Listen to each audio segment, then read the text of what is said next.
sana kaninyo.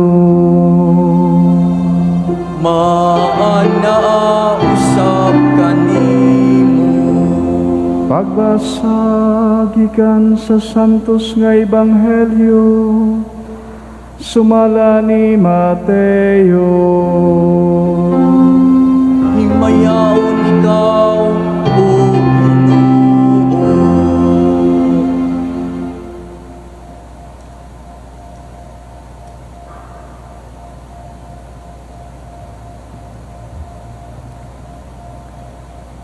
May pipila ka mga tao nga nagdalag mga bata ngadto kang Hesus aron iyang pandungan sa iyang kamot ang ilang mga ulo ug magampo alang kanila. Apan gikasab-an sa mga tinun-an kadtong mga tawhana, si Hesus miingon, "Paduula kanako ang mga bata ug ayaw sila pugni, kay ang gingharian sa langit ila sa mga tao nga sama kanila." Ug iyang gipandungan, ug iyang gipandong ang iyang kamot sa ilang mga ulo, ug unya milakaw siya. Ang ebanghelyo sa Ginoo. Daygon ikaw, O Kristo.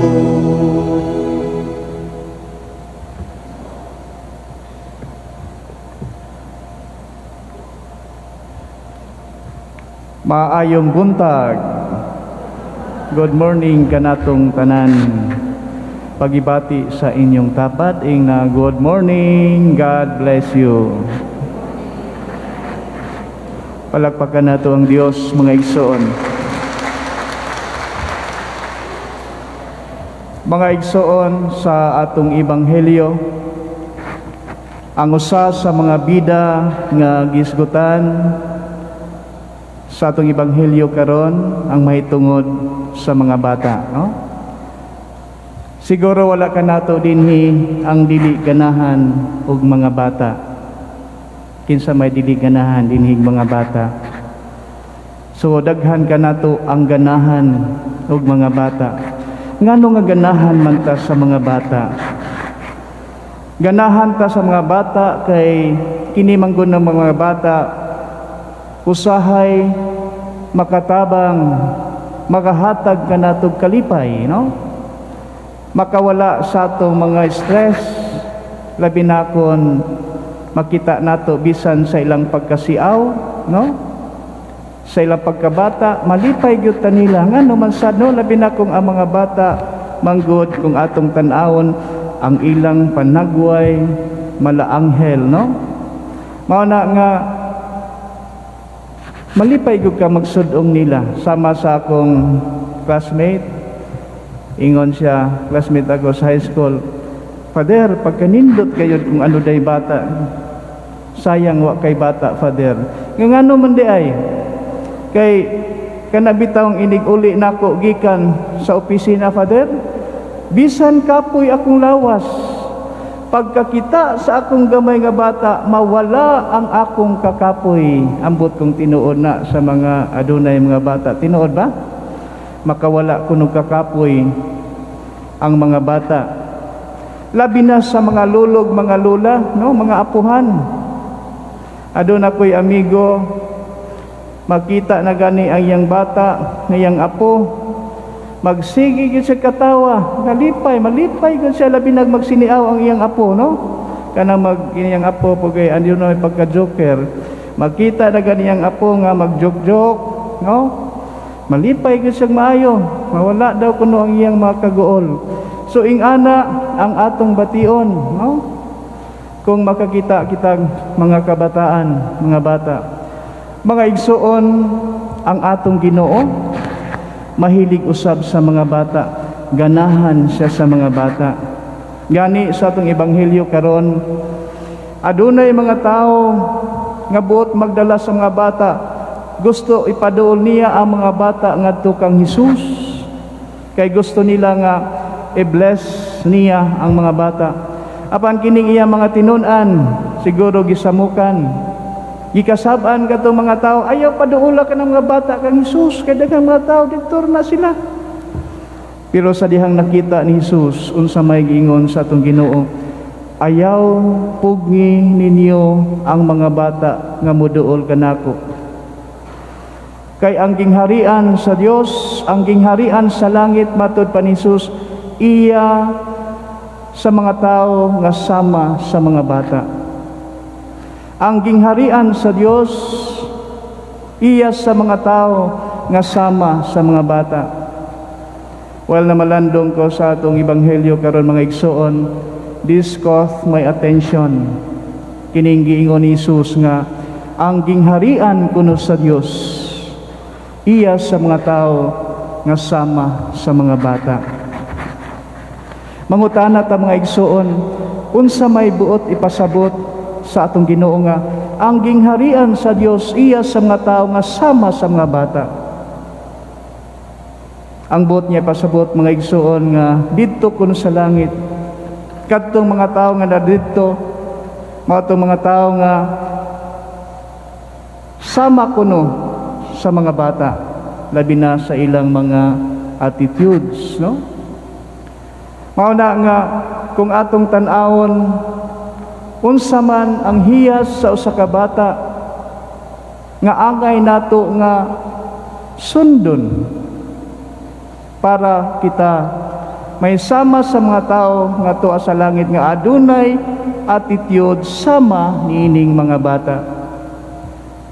Mga igsoon, usa sa mga hiyas sa usa ka bata kanang gitawag natog trust and confidence.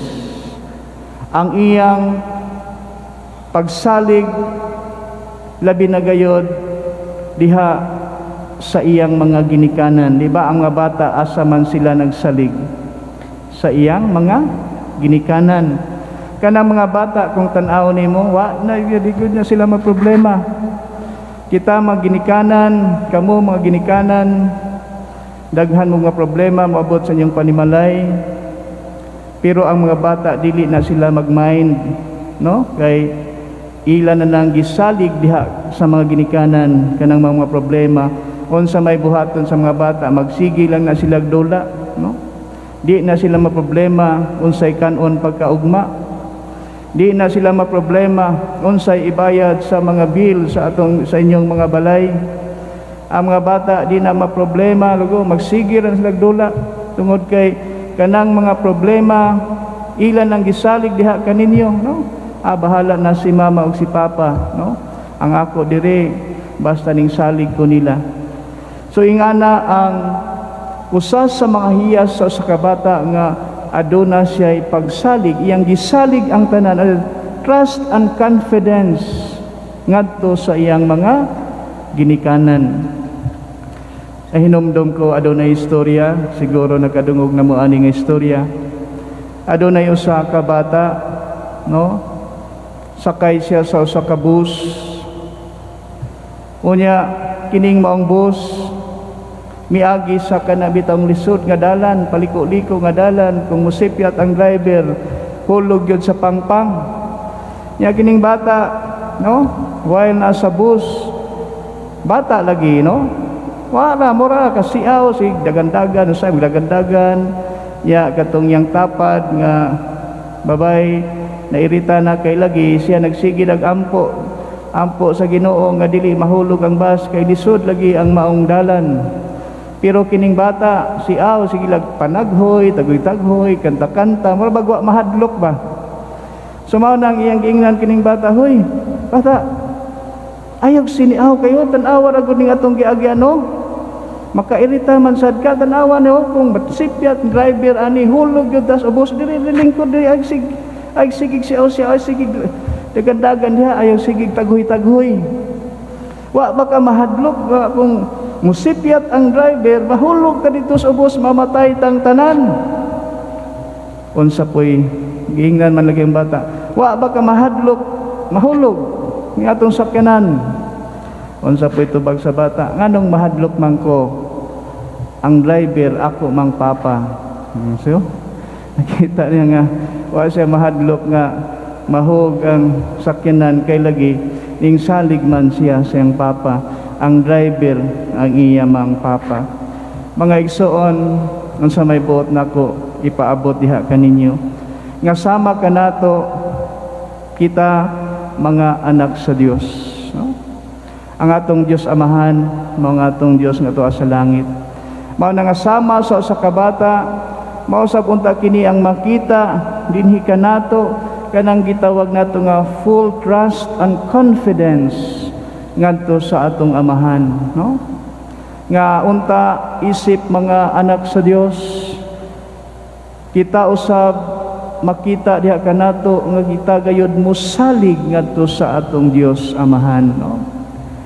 Sama pananglit karon sa atong nasinati nga mga problema, kita nahadlok labi na nining atong nasinati nga pandemya karon. Kung inyong huna-hunaon siguro daghan sa atong mga kaigsunan nga nahadlok karon kay lagi daghan ang nangamatay, pero ang hagit kanato mga igsuon mao gihapon ang atong pagsalig sa Dios Amahan. Wa gyud tay mahimo nining atong giatubang karon nga kaaway nga dili makita, no? Ang ato karon mga igsuon, ang ato na lang nga huptan diha sa atong kinabuhi kay wa man gyud ta masayod ang ato na lang pagsalig ngadto sa atong Dios Amahan. Mao na nga imbis na mahadlok ka ang imo karon, Lord, bahala ka na kung maoy imong pagbuot nga ma-infected suko sa COVID, ang imong pagbuot mo'y matuman. Dili sayon ang ma-infected sa coronavirus kay bisan ako nakasinati na niini. Mao nga anaa gihapon ang akong kahadlok, pero sa maong kahadlok moingon na lang ko, Lord, nahadlok tuod ko nga ma-infected pag-usab sa coronavirus, pero unsaon taman kung imong kabubuton mao nga akong isalig kanimo ang tanan. So mana makaigsunan, isip mga anak sa Dios, ang atong pagabuhaton mao na lang gayud nga we will entrust everything to the Lord. Wa gyud tay mahimo ang ato nga musalig lang gyud ta sa atong Dios Amahan, no? Human sa akong misa, ingon ko sa usa ka minister, "Hi Brad, naunsa naman ning atong kalibutan karon?" Ang iya sang tubag, "Sige lang Father, padayon lang gihapon ta, no? Maningkamot lang gihapon ta. Ang ato Father nga musalig lang gayud kita sa atong Dios Amahan," no? Tinuod mga igsuon, ang ato karon nga bahalag unsay mahitabo, Lord, ikaw na ang bahala sa tanan, kay di gyud namo makita ang among kaaway, ikaw ray nakakita niini. Ang among Dios nga di makita, maurasad ang makakita sa maong virus. Mao nga bahala ka na, no? Nga magsige tag kahadlok na paralyze hinuunta, ang ato na lang karon nga isalig sa Dios ang tanan, nga musalig kita sama sa usa ka bata nga misalig sa iyang amahan. Kita usab isip mga anak sa Dios, ang ato karon nga we will entrust everything to the Lord, no? Kay mao man kini ang pangitaon sa Dios kanato, kung anaa ba ang atong hugot nga pagsalig diha kaniya. Mao na nga ang atong ebanghelyo nagingon karon, ang gingharian sa Dios, ang gingharian sa langit, iya sa mga tao nga adunay dako nga pagtuo ug pagsalig sa Dios.